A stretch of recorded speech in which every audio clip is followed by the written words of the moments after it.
It's important to bust a lot of myths in urology, and one of them is this important aspect of undergoing a varicocele surgery. Varicocelectomy, in which we ablate the varicose veins, which actually are those veins of the pampiniform plexus in the scrotum, which actually gives a little bit extra fullness to the scrotum in young men, is only for two major indications. If there's too much of intense pain in the background of significant varicocele, or if somebody has got an infertility which is related to a reversible cause of varicocele where no other causes are picked up in a male factor infertility. Other than that, I don't think there's any reason for us to look at every pain in the testis, every pain in the scrotum or arcalgia, where an ultrasound picks up a varicocele will end up operating a patient. Not acceptable. And this is what sadly happens many a times. So there's a little wake up call and little busting of myth that all varicose seals don't need treatment. For example, many fathers and grandfathers of that era never underwent any Doppler ultrasound or any semen tests only because they already had children, one, two, or many. In the era today, when we look at late marriages, when we look at couple phenomena, when we look at a lot of stress that they go through in terms of the lifestyle, daily living, the kind of earnings, and the kind of smoking and other things in the lifestyle that they have, there are a lot of reactive oxygen species which actually bring about an infertility issue in a large number of couples today. In the late 20s, 30s, and sometimes in early 40s, couples come over, especially for the male factor infertility. And we look at somebody is having an orcalgia or pain in the testis or the scrotum, a phenomena which is quite common. Not so uncommon as I thought in my yesterday decades. But when I see right now, a lot of people complain that I've got pain in the testis on one side, doctor. I've been treated, I've undergone a varicocele surgery for pain in the testis. And my pain has worsened, my pain has doubled or tripled. So get to know that perhaps we did not go into depth of analyzing somebody where we would not have operated unless we have not found a cause. For every cause that we find out, we have got a treatment available as a non-invasive, minimally invasive, invasive treatment. We got to look at a step ladder pattern approach. That's what we do in medical science around. Friends, I'm Dr. Sanjay Pandey from the Kokilaben Dhirubhai Ambani Hospital as a consultant urologist in the Department of Urology. For the last 16 years in this subject at the Kokilaben Hospital, where we follow every life matters as our main motto, we look forward to individualizing patients toward looking at setting the right approach, which is so important. So while looking at the complaints across the table where I'm sitting on a consult room, I look at the individuals or the couples going through their phenomena. Phenomena of erectile dysfunction, phenomena of infertility, something which is a couple phenomena where couple come together or the male factor is treated when we discuss these factors in detail. The commonest and the only reversible factor that I normally look forward to more commonly, apart from fibrosis and erectile dysfunction issues, is the varicocele. And varicocele is all about the veins getting tortuous, the veins getting more and more, and therefore your scrotum becomes more bulky on one side, more commonly on the left, lesser on the right. So varicocele being there itself does not certify that you will be infertile. As I said, if you catch up 10 people on the road and bring them out here and we start examining and doing an ultrasound on them, six may have non-clinical or mildly clinical varicocele, but they're not bothered. They say, why are you catching me up? Leave me alone. I'm fine. I'm already a father. I have no pain in testis. My varicocele does not bother me. So it could be a non-bothersome symptom and therefore may not be picked up by many people and many men who hear this. But in those whom it matters, are only two set of people. Infertility being caused or ascribed to a varicocele, or pain being ascribed as a cause of the testicular pain which is happening as a result of varicocele. Other than that, undergoing varicocele surgery for a clinically grade 0, grade 1 varicoceles is just not acceptable. It's being done. It happens around. And therefore, one needs to reiterate the whole thing and get into an opinion seeking where have we got the right answer for our pain in the scrotum? So I'm touching this important aspect of pain in the testis, pain in the scrotum where men get it. Many a times it can be because of varicocele. But how do you prove that this varicocele is the cause of the pain? I'm having testicular pain and things are not resolving. So what do we do? So this important aspect of discomfort in the scrotum happening while wearing tight clothes, happening while wearing jeans, happening while posture change, etc., is not necessarily a varicocele pain. Varicocele pain typically has been described as a dull aching pain, more so in long hours of standing, more so in dull aching evening hours. It's not necessarily a common phenomena or a sign qua non of trouble. But yes, people do go through it. If you move forward and look at other causes of scrotal pain or testicular pain, it could be anything. But one of them is also neuralgia, which actually could be missed out in a busy clinical practice where we need to look into every aspect of it. We got to look into the diagnosis part of it, looking at exclusion part of it, looking at examining, looking at other aspects, and proving to ourselves that this is a varicocele related pain. I do a varicocelectomy for an infertility, for a pain in the testis, and we get a relief.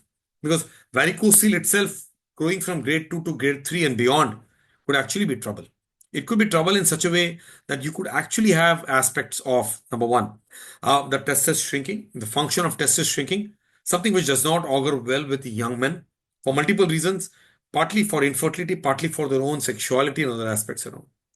On the other side, we need to look at if the varicocele is not of a severe clinical grade, if the testis is not getting atrophied, if the man has got all those symptoms of neuralgia, which is actually to pick up by a discussion that we need to do across the table, we get to know a lot about it. So I think when I look into the large picture of handling individuals who come in very young age, late 20s, 30s, 40s, many of them sadly have undergone a varicocele surgery and then the pain has doubled or tripled, or the pain never went away. They underwent a surgery and pain never went away. And therefore, we need to tailor ourselves to look at who gets what surgery and what is the state of art. The state of art surgery is microscopic varicocelectomy, subinguinal approach, aided by a Doppler intraoperatively, which gives you that result that you're aiming for. Which means we look at those uh, veins which are incriminated, which are actually ligated and transfixed. At the same time, we look at doing a subinguinal approach where we look at the optimal number of veins to be tied. And while doing so, we are aided by Doppler to look at we're not tying the lymphatics and the arteries and hoping things have gone wrong. So I think overall, this kind of state-of-art approach, microscopic subinguinal varicocelectomy with the aid of a Doppler that we're doing for the last 16 years at the Kokilabhen Dhirubhai Ambani Hospital, actually is a precision surgery which we need to look into only for the right individuals. So varicocele surgery by large incision, varicocele surgery by various other techniques, and doing those radiographic varicocele ablations may not augur very well, may not be able to bring about the complete obstruction of those veins, which veins you need to occlude around. So many people do come after radiographic installation of various Gyan-Turco coils and occlusion happening, and that has not worked very well in my understanding. Therefore, the gold standard is a varicocelectomy and not a radiographic kind of installation, number one. Number two, you will need to look into those optimal kind of a therapy where X number of veins are tied around, the arteries and lymphatics are left over. We don't add extra edema and hematoma to the whole organ around. And that's all a surgical approach we look into. So the awareness of varicocele aspects is very important. It's missing. And men who stand on 2 feet compared to animals who stand on 4 feet have that pressure on the scrotum all the time. Left has a little valvular mechanism already. And as a result of this standing mechanism, as a result of this aspect of the scrotum growing, the testis pulling, people do develop varicocele as a male phenomenon. Not all varicoceles are to be treated. Varicoceles have to be taken with a real point pinch because we don't want to miss out on therapies which are missed out. Testis is shrinking. Infertility is a reversible phenomena when we look at a significant grade 3 varicocele and probably ablate that in time, either unilaterally in majority of cases or bilaterally if there's bilateral varicocele, and be done with it, is only required in a set of cases, not in all the cases that you pick up on ultrasound or varicocele.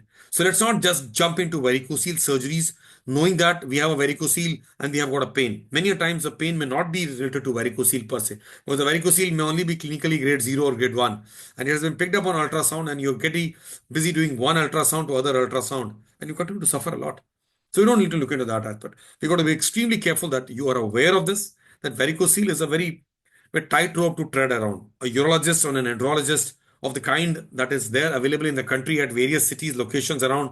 Let's seek proper help. Let's look into a second opinion. Let's get into an aspect where we don't land up with saying that the surgery was done and we did not get the result around. The result is obviously not necessarily that there's a guarantee that when we do a varicocelectomy, your semen report just blossoms around. That's not true. But that's only reversible cause we pick up when we look at other causes of infertility is not there. And therefore, infertility, which is already adding on to trouble around, many of them undergo assisted reproductive techniques. For us as urologists and andrologists, we look forward to men getting better, men not having those painful scrotum, men not having testicular atrophy with a proper subinguinal microscopic varicocelectomy aided by a Doppler. That's what we do at the Kokilabhen Hospital and many centers across the city and the country. Wishing you good luck that if you have varicocele issues around, don't leave it alone. Varicocele issues need not always be sorted out for a man who's in his 50s and 70s who doesn't want to have any more children. Varicocele affects the testicular function, affects the scrotal aspects around, and therefore we are concerned about that as an add-on to be able to look at recovering ourselves on aspects of infertility, aspects of pain in the scrotum. So, friends, let's be aware about it. Let's be looking at the well wishes that we look forward to from the platform. And let's look at that varicocele surgery is to be done with a lot of understanding, with a lot of planning. It is a surgery from which we cannot blame. It's a surgery can give you effects in majority, cannot give you effects in some of them. But if it continues to have pain around, then we probably miss the diagnosis. We may have to then take aspect of various neuralgic medications around. And therefore, let's be aware. And being aware is what is all about this platform all about. Thank you again very much.